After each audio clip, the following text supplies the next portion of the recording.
welcome back to our programme The New Normal, where we're bringing you the human stories behind this week's headlines.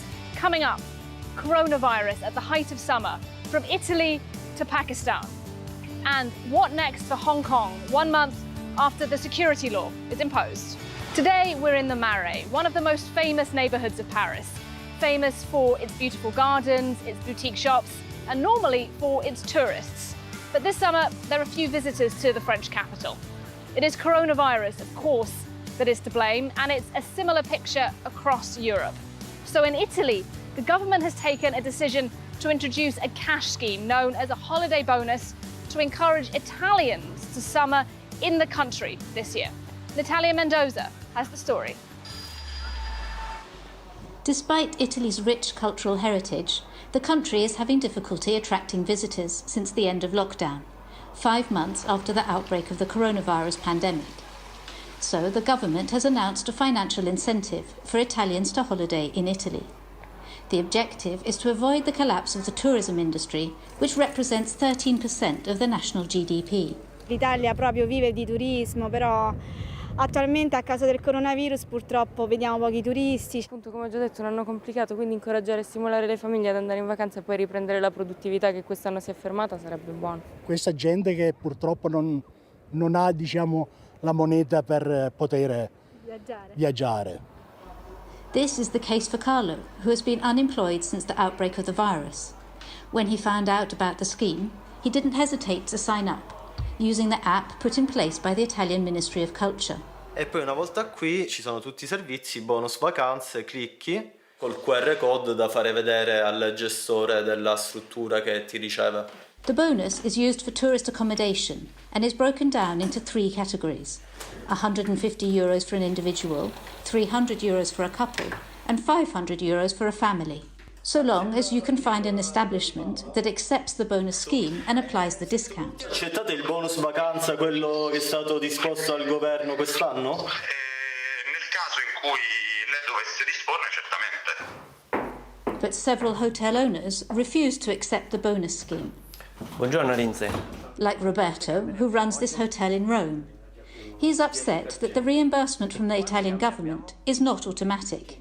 Noi abbiamo immediato bisogno di liquidità oggi. Con il bonus vacanza non c'è un pagamento immediato del soggiorno. Noi stiamo veramente in un momento di criticità, di liquidità che ci impedirebbe, se continuasse questo periodo, di andare avanti. The Italian state has set aside €2.4 billion to finance this scheme, which can be used up until the 31st of December 2020.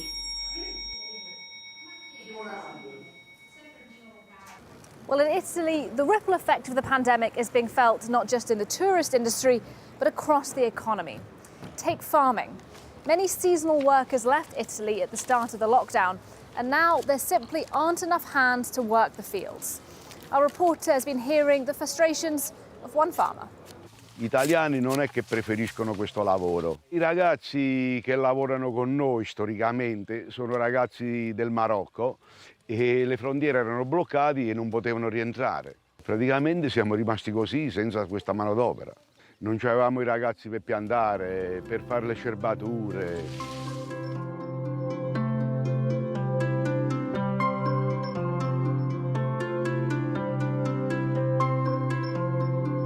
Now, while streets of Rome may be quiet this summer, many cities throughout the world will be thronging with people. This week, it is the Muslim festival of Eid al-Adha, or Eid al-Kabir. It is a time traditionally when families and friends gather together in large numbers. A worry, of course, during these times. In Pakistan, authorities have sounded the alarm in particular about cattle markets.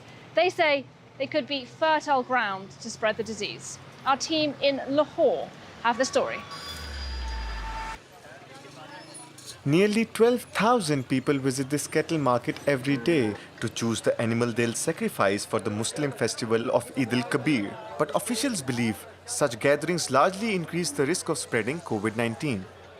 Corona का जो आजकल virus फैला है उसके लिए और ये चिकड़ी के लिए उस चीज़ के हम लोग ये स्प्रे कर रहे हैं और ये गवर्नमेंट हमें सहूलत दे रही है। सर फिर SOPs को फॉलो करें, आप तो माशाल्लाह पढ़े लिखे लग रहे हैं, तो आप नहीं फॉलो करेंगे तो कौन करेगा? ये रिस्क तो है कि यहाँ पे वबा दोबारा तेज़ी से फैल सकती है। कृषि मंडी की एंट्रेंस पे हैंड वॉश फैसिलिटी रखी है, मास्क की फैसिलिटी रखी है। इसके अलावा जो आ रहे हैं लोग उनके हम टेम्परेचर चेक करके अंदर आने देते हैं। 60 साल से ऊपर आदमी को नहीं आने दे रहे मवेशी मंडी में, और जो छोटे बच्चे हैं उनको भी हम मंडी में नहीं आने देते। These markets exist in all Pakistani cities. They attract families in large numbers who often make multiple visits before selecting the animal. बड़ा प्यारा बच्चा जिथे मर्जी ले फिरे कोई मसला जेड़ा मर्जी ने जब्बी पाए फिरे बड़ा शरीफ पक्की आवाज देनी है गड्डी च पा के आइए। ईद का त्यौहार बहुत ही ज़्यादा इम्पोर्टेंट है। कुर्बानी का फरीज़ा सब ने अदा करना है। इस वक्त जो कोविड-19 की वजह से देखें कितने ज़्यादा हालात बिगड़ गए, बहुत से बेरोज़गार हो चुके। अगर हम लोग अपनी कुर्बानी का गोश्त उन गरीबों तक भी पहुंचा दें, मेरे लिए ये जो है बहुत ज़्यादा इम्पोर्टेंट है। In May, after the celebrations of Eid al-Fitr, the pandemic soared in Pakistan. Health experts fear an other outbreak can resurface after Eid al-Kabir.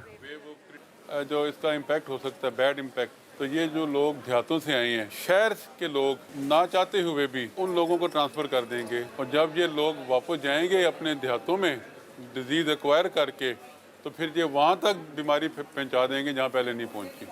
The province of Punjab has announced a 10-day closure of all businesses to curb the spread of the virus during the Eid festival.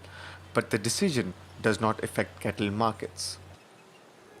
Now let's head to the Democratic Republic of Congo and have a look at how COVID is affecting the economy there. In the past 3 months, the Congolese franc has lost 15% of its value, slashing purchasing power for ordinary people. And in a country where 80% of the population lives on less than $2 a day, the results are devastating, as Clement Bonnereau reports in Kinshasa. Money changers in Kinshasa are struggling to make sense of what's happened. Just 3 months ago, the Congolese franc was trading at 1,700 to the US dollar. Now the greenback is worth more than 2,000 francs. Il y a vraiment beaucoup de demandes sur les dollars américains. C'est pour cela que vous voyez que chaque jour, il y a toujours l'augmentation des taux. Les gens ne veulent pas garder les francs congolais à la maison. The US dollar is widely perceived as a safe haven currency in DR Congo, especially in times of crisis. It's used alongside the local currency, and many goods and services are paid for in dollars.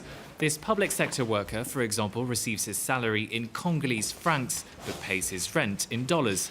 He says he's lost more than half of his purchasing power over the past few years. Mon salaire, c'était 1000 et quelques. Aujourd'hui, c'est 440. Donc, il y a une perte énorme. Et quand je paye les loyers, pratiquement tout est fini. The COVID-19 crisis has wreaked havoc on global markets, exacerbating currency volatility. This economist, however, says the pandemic has only worsened an already worrying situation.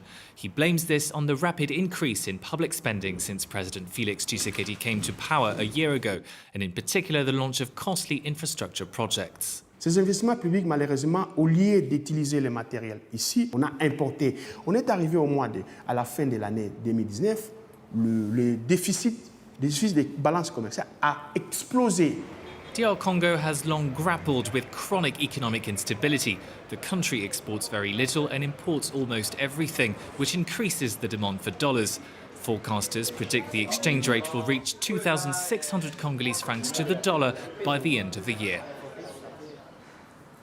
Now, for our last story, let's move away from the impact of COVID-19 and have a look at the situation in Hong Kong. The draconian national security law was imposed last month, and it gives authorities sweeping powers to crack down on dissenting voices, those people that have for years been demanding democracy in Hong Kong. And what about the businesses that have vocally supported the democracy movement? How has this new law affected them? Oliver Farry reports. In the often conservative world of Hong Kong retail, Herbert Chow is a maverick. An unabashed supporter of the pro-democracy movement, he made headlines in June by placing a statue of the protest icon Lady Liberty in one of his clothing stores for children. Within weeks, there were reprisals. He was told the lease for the shop would not be renewed. It's a situation, he says, is increasingly intolerable. I'm worried about the pressure coming from whoever giving to the landlord, maybe the very high authority or the Hong Kong government. I'm worried that if they don't change the way they do things, that more and more people will be like me and they come up and speak up. Chow has become a leading figure in the so-called yellow economy, Hong Kong businesses that support the protests. But with the recently enacted national security law, they're coming under more and more pressure. Sam Wong runs a restaurant in a busy Kowloon neighbourhood. The company has been supporting the pro-democracy cause since 2014. Though COVID-19 has left the restaurant relying on takeout orders, protesters continue to come. So even the commandments of national security law, but the people still know how to choose the shop they want to spend. But Sam also admits that he will have to remove some items from the premises to avoid falling foul of the law. For supporters of the government, the yellow economy is exclusionary and not good for business. Those shops or restaurants only welcome the yellow people, those support them. If you really want to run a business to make profit, you cannot just rely on the small portions of people. Hong Kong's yellow economy is estimated to be worth almost 11 billion euros. But businesses that nail their colours to the mast are rare enough. In a city that remains fraught, most prefer not to take a stance.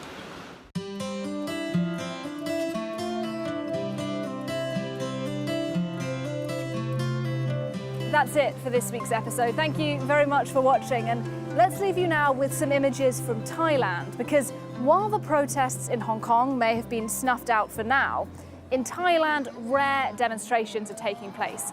Thousands of people there demanding the government fall. This is all despite a ban on public gatherings. Take a look at the images and we'll see you next week.